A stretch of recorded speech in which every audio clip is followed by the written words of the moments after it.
Sticking with non-league, a team that you know very well, Rising Ballers.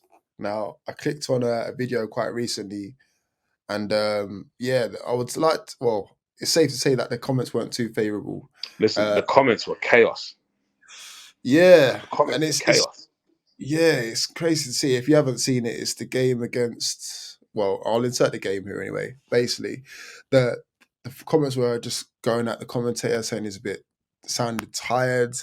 Like there's no Someone said direction that he in sounded terms. like he done a Xanax or a Percocet before he done it. I was like, Yeah, bro, yeah. And it's not like it's strange because I feel like we've both been there, like seen the journey of Rising Ballers and seen some of the players and know some of the people that have been working with Rising Ballers to see what it was then and what it is now. Like, what's going on? Because yeah, it's just strange to see how what it is now. Like, it's still obviously a fantastic club and the message and the ethos is great, but I don't know. There just seems to be something missing. I think since certain people have left, it's just changed, and I don't know if it's changed for the better or for the worse, or it just needs a bit more direction. I don't know. I just can't keep up to it because, um, yeah.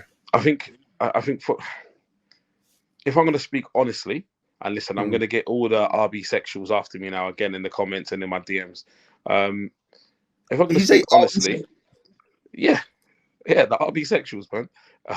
Listen, listen. Where'd you come up with this stuff, man? I don't know.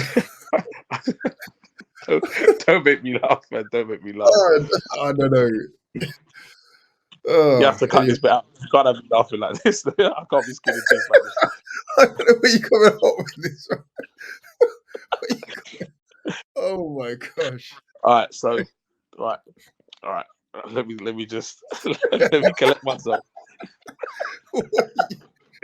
Let me just collect my thoughts.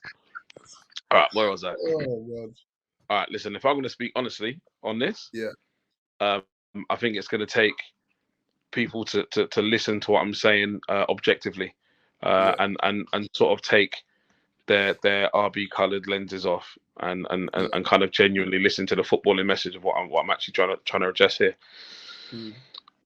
What RB are going through now is not a surprise to me. This is not a dig at the club.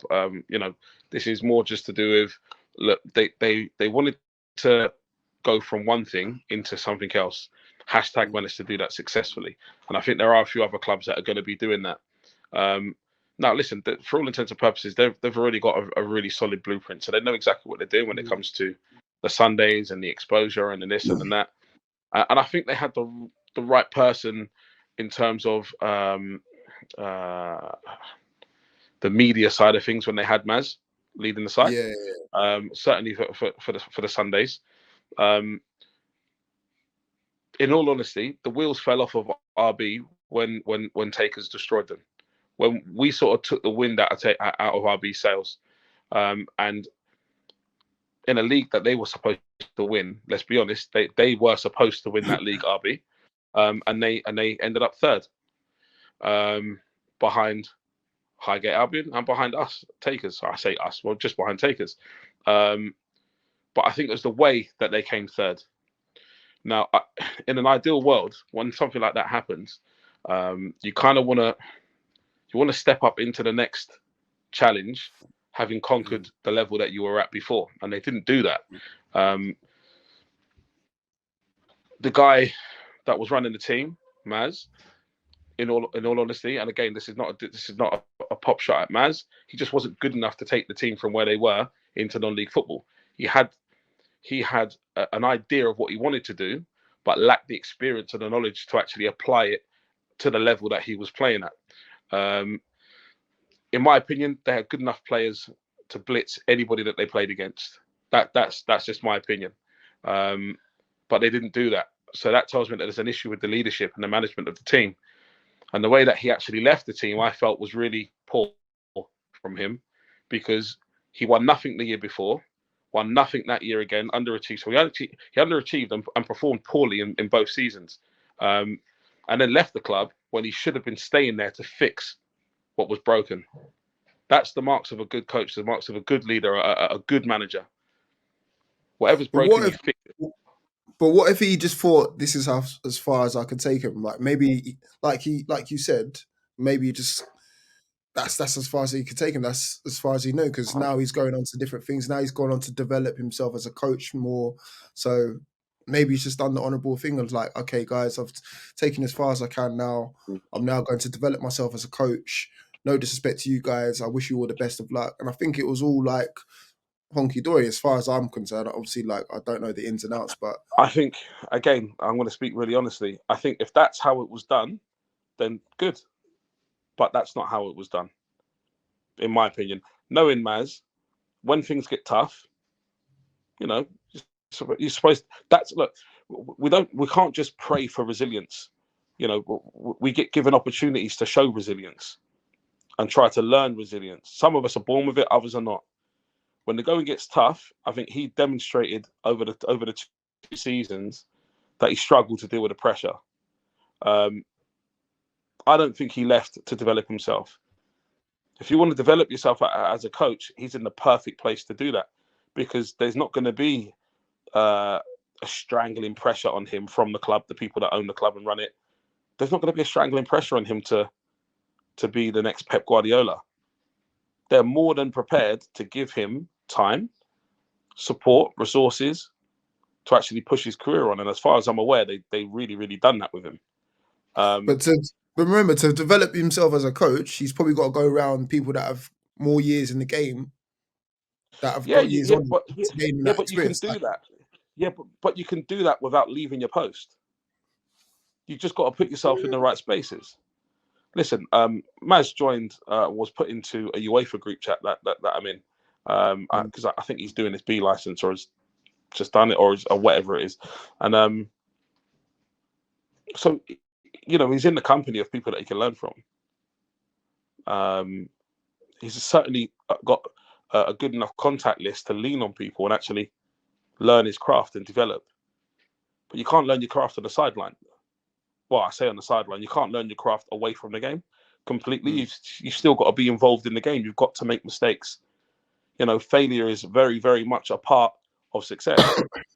I was having this conversation literally today, coincidentally in our UEFA group chat, coaches group chat, about the importance of failure and success and all of these kinds of things. So look, what's happening with Rising Ballers now actually began 3 years ago when the wheels fell off their season, getting beat by Takers. It all completely went left after that. Completely went left. They didn't step into the next level with the success that they should have had. They didn't dominate and conquer Sunday football. They've gone into step 6, right? Step 6. They were getting beat left, right, and centre. I had players that I've coached calling me, texting me. If I even show screen snaps, you'd fall off your chair. Why that bad? What going at what? About training, about team talks, about the this, about the that. There was nothing authentic about the football. And ultimately, the buck starts and stops with the management of the team to make sure that the environment is conducive with football, with a positive footballing experience. So if that's not taking place, then yeah, you do need to look at yourself, but you shouldn't walk away from that job. Then you've actually got, if anything, I would say you've got a real reason to stay there and get it right. So, after that, I think RB had to change coaches. I didn't think they brought in 2 guys, wasn't it? They brought in they brought in 2 Gills guys. and someone else. Somebody that had to leave, right? Or one had to leave, or they both had to leave. Yeah, one had to leave, and then the other one shortly followed afterwards. Whatever And those, again, whatever those, was, whatever those excuses for them going, I would say was more of an inclination or an indication. Sorry, it's more of an indication that there's more problems there. Because if the football was fine, everything else was good, there's no reason to leave. Although I do think one of the guys had a baby, was it? Or yeah, something like that. had a baby and family commitments. Well, listen, maybe I'm being a bit harsh on those two guys.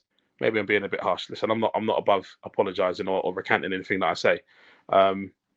But listen, RB for me are just not in the place that they should be. I think they need somebody with a bit more experience. Listen, if I'm really, really honest with you, RB needs somebody like me. They do. Genuinely, they need somebody like me, someone who's got a high level football knowledge, somebody who's got good experience, somebody who would command the respect of the dressing room, go in and actually do a proper job. I don't know. I don't But know if they're ready for you, mate. I don't know. I'll be honest listen, with you, mate. I'll be really honest with you. When they should have made that phone call, they didn't. When they should have made that phone call, they didn't. That ship has sailed, mate. Listen. If I'm honest with you, listen, Rootz, you know the level that I'm looking at. You know. Yeah. So I'm looking abroad. I'm looking at first team jobs. I'm looking at top level jobs, professional football. I'm looking at professional football. When all of that stuff was going on, I would have been more than intrigued to come down and lend a hand and even been somebody in the background to help Maz out. So there's no rivalry between me and Maz or anything like that. I think anything else, people want to kind of read into it more than they should. Listen, it's a brotherhood. You know what I mean? No matter what, it's a brotherhood, and we try to have each other's backs no matter what. Well, I certainly would anyway. But the club. Well, after all that, you will still have his back, yeah? Literally about 10 minutes ago, you was. No. Listen, I can be honest. Listen, two things can be true at the same time. I can be Yeah. honest, and I can be empathetic, and I can show some empathy. If I'm even talking about the shortcomings and misgivings of one of my actual blood brothers, or even myself, I can be honest, but also still be supportive. Yeah. Because I don't have any hate in my heart. I'm not a hateful person. I don't carry any hate in my heart. So no matter what is said on the touchline or said in a group chat, and I know a lot of things are said about me in a group chat, but no matter what's said on the touchline or a group chat or anything like that, listen, I don't harbour any hate in my heart like that. And when I say it's a brotherhood, I'm sure Maz will understand exactly what I'm saying. This is a brotherhood. We're supposed to look out for each other because that's what we do. So this is just one of those things. But all of that stuff there kind of goes to the side. I'm not gonna go off on a tangent on that. I'm just gonna talk about the football side of things. RB aren't what they're supposed to be right now. The only way they're gonna get back to where they were is, I'm not even gonna say to rehire Maz. I just think they need to get a proper footballing person in there that can really, really navigate that league. Because let's be honest, they shouldn't be struggling at step 6 2 seasons in a row. Like, I'm just. Anybody that says, "Oh, the levels," mate, that step 6 is terrible. Mate, step 6 it's terrible. Genuinely, like genuinely. Yeah, you might find the odd player, one or two, maybe is carrying a bit of weight or can't really be asked to go and play at step 3 or whatever. But in general, those teams are at step 6. Come on, man. Step 5's a bit more of a challenge, at least because there's a bit of a budget at the top 4 clubs might have a decent budget or whatever. But even then, step 5 is terrible as well. Jeez. The, Shout out the to him, players step that 5. rise and fall. Watch this. Listen. Listen. Not too long ago, a couple of weeks ago, I decided to go and step in and help a friend of mine that was running a step 5 side. First game, the very, very first game, we were playing against a side at the top of the league. Hadn't even conceded a goal. Hadn't lost the game or conceded a goal since last year. First thing that happened, bang, we're beating them. We beat them. We conceded 87th minute, and the referee decided to play, I think, something like 23 minutes of added time in total. Like, insane. Oh, the World Cup. Like, play until they score, play until they can get a winner. It just wouldn't happen for them. Yeah. But that's, and that's a side that was struggling right at the very bottom, and then they didn't have even 5% of the players that Rising Ballers have got. So, I'm not trying to hear anybody tell me about the level or anything like that. Rising Ballers should not be struggling in step 6. They shouldn't be doing playoffs. They should be running through teams. They should be running through teams completely, but they're not doing that. And there's a good reason why.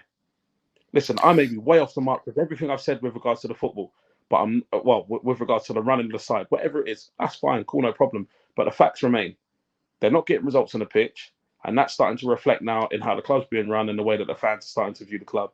Just look at the comment section; it will tell you. Just look at the results on a weekly basis; that will tell you.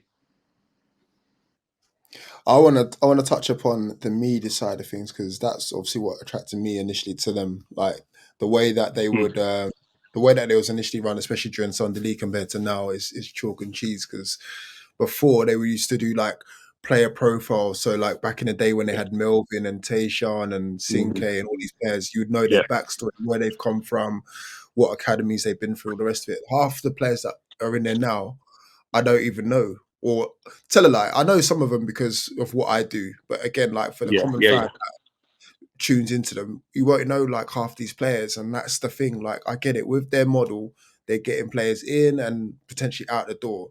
But sometimes you've got to give a backstory because otherwise I won't buy into the players. I won't buy into the team. I won't buy into the Mm. journey. And then also like like like you had before, I think when Maz left, because he was doing so much, not only was just coaching, but he was commentating Mm. as well. He was pretty much Mm-hmm. presenting as well. Like he was the main Yeah. figure. And now Yeah. just thrusting upon me all of these new people that I don't know of or buy into their journey or know like I don't know their story so to speak. So I'm like, I think that side of the storytelling has gone down by the wayside, literally, like compared to Yeah. before. 'Cause before it was like premium storytelling.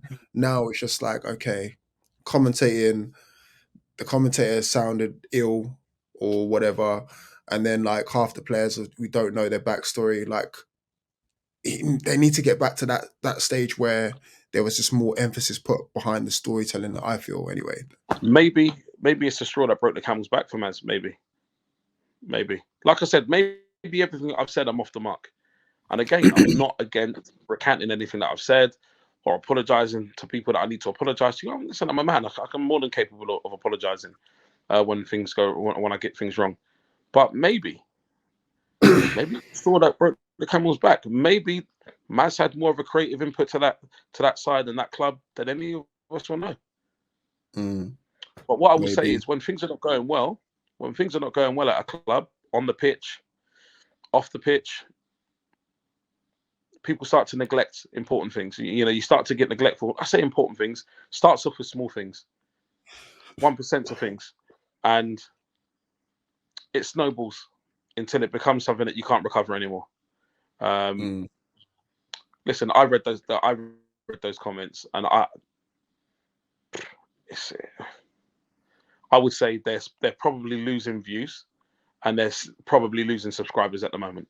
Um, it doesn't mean that you throw it all away and give it up. I just think that it's time for an overhaul and a big change. And if they really wanted to do that, I'm sure they would, and they certainly could.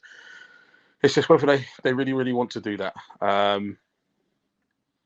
But look, good luck to Rising Baller. I don't really know what else to say, to be honest. It's just good luck to Rising Ballers. I don't harbor any ill feeling for that particular club. I think what they were doing was amazing, and I still think their social media presence is fantastic. The way that they post and repost things, and even they stay relevant, even just by posting other content, which I mm, think is really good for them. Um, but as a footballing entity, they need to take themselves more seriously again. If you look at hashtag and what hashtag are doing, I'm not saying they mm, need to copy hashtag. I'm saying look at how seriously hashtag are taking the football. mm. Now, if the football's right, everything else can follow. If the football's not right, who wants to know a backstory of a bunch of losers? Mm. They're getting beat every week, conceding silly goals. They're engaged in tough games against crap opposition. Who cares about the background of the players that can't beat step six sides? Step six is where guys like me go just kind of a bit of fun. Can't be bothered. But no, listen, I'm being honest. I'm being honest. I'm fit, carry loads of injuries, just want to have a kick about with your mates. Have a kick about step 6. Why not? I've played 400 non-league games in my lifetime. I don't need to go and kick around at step 3 and step 2 and that kind of stuff anymore. I'll have a kick about on a Saturday with my mates on the step 6. They're getting beat. So, when the football's not right, what's the point in even showing the backstory of any of those guys? It's only you have to earn the right. And I was going to say, Rising privilege. Ballers fans listening, and even Rising Ballers staff. We're only doing this because we genuinely care about these teams. I do anyway, because you all know my story in it. Like, I followed. Well, listen, I'll be kind of or so big for the culture. For sure. So big for the culture, for the non-league, for the amateur culture, Sunday culture. Like, they gained so much traction from the things that they were doing, and I think all the fans really want to see. Listen, I think all the fans want to see, and I say fans. Listen, I'm not going to discount myself from that. All they want to see is, I'm not going to say the good old days, because what does that even mean? But I think they just want to see the team being competitive. I think they just want to see better content, a bit more vibrancy from them. It's just getting a little bit mundane. And listen, every institution, every entity kind of goes through that. They have to reinvent themselves. But this is what happens when you take your finger off the button for too long. Yeah. No, you know what? You hit the nail on the head. The good old days were like beating SE Dons, for example. Like, that's monumental in Sunday League history. Beating this, like, that's the height. The big, massive YouTube games against Beatties and all the rest of it now. Like, going head to head with you guys at Takers. Like, those are like the peak RB times where like everyone was watching, everyone wanted to see what RB are doing next. Then they're signing up with like all these different brands, Sports Direct, all the rest of it now. And then it just feels like they've just taken their foot off the gas, so to speak. Things are not going too well. Yeah, they're still in and amongst it, I think, around about the playoffs. But like you said, it's that sixth they should be probably flying through that, especially with the brand that they've built over like these past couple of years. So I just want to see good times that they know that they've had before return back to Rising Ballers. Yeah, but the thing is, I think there's an element of arrogance that comes with success, and when you're not being successful on the football pitch, be it performances or results, there's nothing really to tweet about. There's nothing to post on Instagram about. Do you see where I'm going with this? So the be all and end all is the football first. Get the football right, then the social media stuff can follow. And I think that's something that the players need to understand as well. I don't care about the step over, the flick, and the fancy trick where you think you're going to get a little highlight that's going to go viral on Twitter or Instagram. I'm telling you now, I'd knock someone's head against the wall if I saw them doing that on the football pitch. No, you're laughing, but I'm not laughing. I know you would. That's the reason why I'm laughing. I know you would, but so what I need, first and foremost, I care about efficiency. Yeah. Can you do the things that I'm asking you to do? Yeah. Can you do the things that's necessary? Can you do what's required? And I don't think the players are doing that. I don't think the staff are doing that. The club's not doing that. So you can't expect Rising Ballers to be the Rising Ballers of old if there's nothing about them today that is remotely similar to what they were doing yesterday or yesteryear. So listen, I would expect, maybe harsh words from me, maybe, but I would expect them to come better. And if they don't get promotion, that's 3 years in step 6. Yeah. I'm just saying.